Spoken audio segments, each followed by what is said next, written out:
So, when you first read Anton Chekhov's The Lady with the Dog, you might think, okay, it's a story about an affair, but why is this simple tale considered an absolute masterpiece?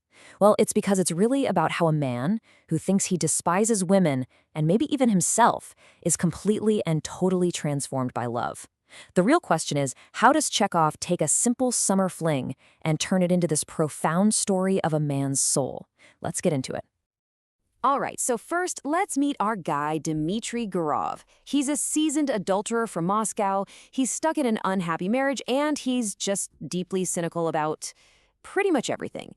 But his view of women, it's on another level of awful. He literally calls them the lower race.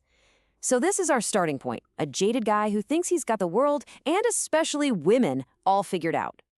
But right away, Chekhov shows us this massive contradiction at the heart of the character. I mean, he calls women the lower race, but he can't even last 2 days without their company. He tells himself he's been taught by bitter experience, but the truth is, he only ever feels relaxed and at ease when he's with them. This deep irony, this self-deception, it's the key to understanding everything that's about to happen to him. And that really brings us to the central puzzle of the whole story, and the focus of our explainer today. What on earth could happen to a man like Gurov, a guy who's had countless affairs and treats them like disposable little adventures, to make him fall in love, I mean really in love, for the first time in his life? To figure that out, we have to first understand the world he's living in. Let's take a quick look at Gurov's life before he ever lays eyes on the lady with the dog. So here's the deal with his life. Gurov's in a loveless marriage in Moscow. He thinks his wife is dull, unintelligent, the whole thing. So what's his solution? A long string of affairs. And he's got a system down. For him, they're just charming adventures that are fun for a little while until they inevitably become an unbearable problem. For Gurov, intimacy isn't some deep emotion. It's just a complication to be managed and then discarded. And then the scene changes. Gurov is on vacation at the seaside resort of Yalta, and it's here that the catalyst for his entire transformation shows up. You know, the setting is absolutely everything in this story. Yalta isn't just a place on a map, it's a state of mind. It's this bubble of freedom, of escape. It's the perfect backdrop for what Gurov expects to be just another swift, fleeting love affair. This sunny, dreamy resort is the total opposite of the confining, dull, gray reality of his actual life back home. So, in this kind of fantasy world, he sees her, Anna Sergeyevna, the famous lady with the dog. And based on his years and years of experience, he sizes up the situation and expects another simple, forgettable fling.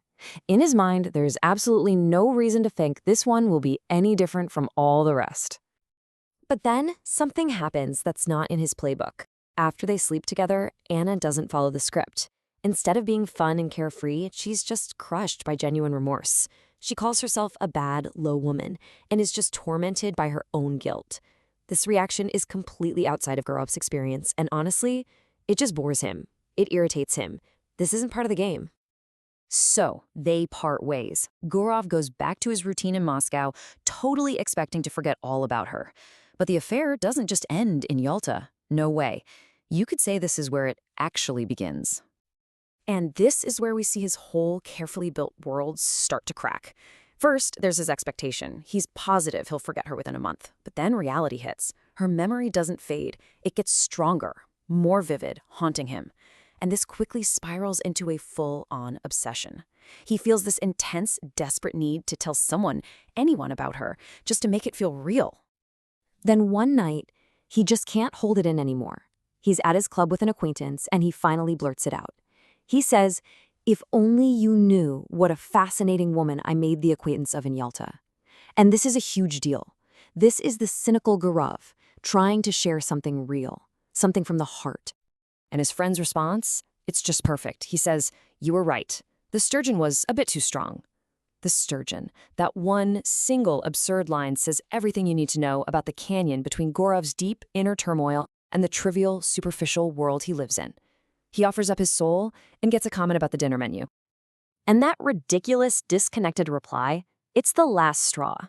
The comment about the fish fills Gurov with this sudden, hot indignation. And in that moment, he sees his entire world, the clubs, the card games, the pointless chatter, as totally worthless and trivial. It's this absurd little moment that finally pushes him to actually do something. So he does something he has never, ever done before. He ditches his routine, he lies to his wife, and he gets on a train to the boring provincial town where Anna lives. He has no real plan. He just knows he has to see her again. And when he arrives in her town, Chekhov just drenches the scene in the color gray. The long gray fence outside her house, the floor of his hotel room covered in gray army cloth. Even the inkstand on the table is gray with dust. This isn't just scenery, it's symbolism. It's the oppressive, dull, suffocating world that Anna is trapped in every single day. He finally tracks her down at the local theater. And the setting is just perfectly ironic.